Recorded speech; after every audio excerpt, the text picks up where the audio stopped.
Let's talk a little bit about how to create test strips the most efficient way that you possibly can.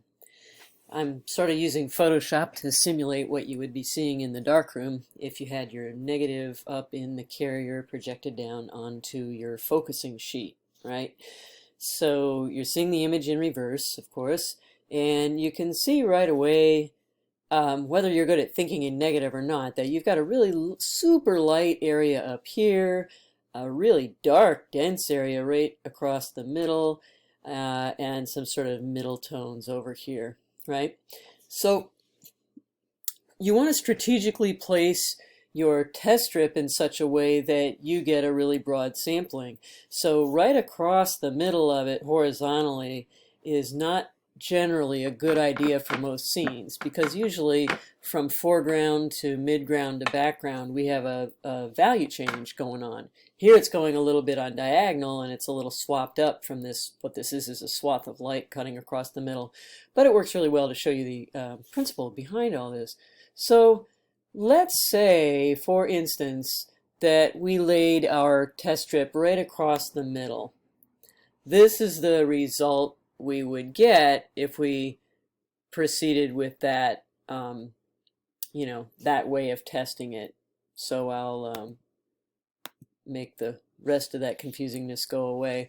And so you would be, walking out of the darkroom looking at this and trying to select a time that's going to give you an ideal exposure for the scene, right? So 1 click, 2 clicks, 3 clicks, 4 clicks, 5, 6, right? So probably, based on what's here, I don't know, maybe pick something kind of here around the middle, something like that. The problem is this long middle section only tells us about that sort of mid-tone area and the highlight area and a little bit of dark in the background, but we know nothing about what's going on up above where we saw all that clear area, right? I'll turn that back on so you can see it and remember. So here, your judgment, you might luck out, you might hit it, but let's look at another way to orient the test strip that would be more productive. If you go diagonally and you still make those long, narrow slices of exposure, now you are testing for up there in what turns out to be the very dark roofy area of this barn, the area where the light cuts across, and the foreground in here. So based on this test strip, I suppose I would probably, looking up there, probably one of these two. But I would be a little more confident. I guess that's my main point to you, is by being able to see more regions of your print all in that same long, narrow strip, you can judge and decide. I mean, probably what you're going to find out with a test strip like this is like, all right, it's really dark up there. That area probably should end up almost black when I make my exposure. And so this mid-tone area and this area, they might, you might need to make some adjustments in it.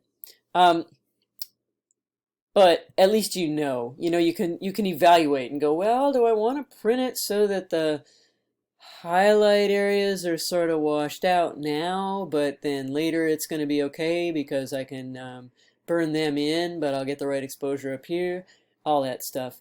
The other thing about this is we always establish density first. In other words, right now I would be exposing it with a number 2.5 filter in place, just that average middle of the road filter, and I'd worry first about dialing in the right ballpark for time.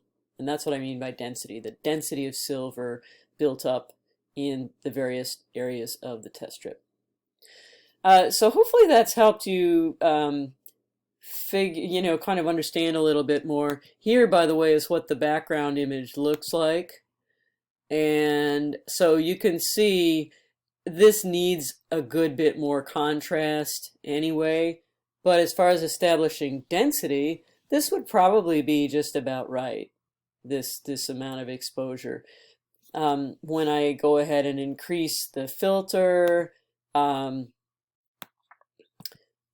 then yeah, whoops, I did something terrible and now your screen's all wacky. There we go.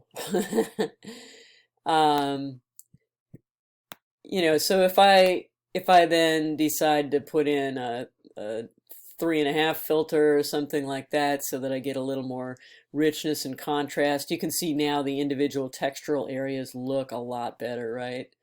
Um,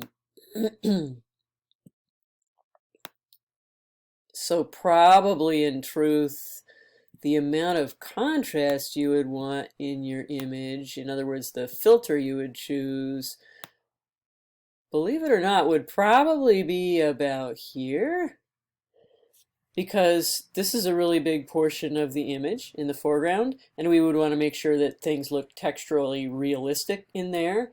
Um, Things might start to get a little too dark up above. They're certainly getting washed out here, but you know what? You're supposed to burn that in. That's how you deal with that.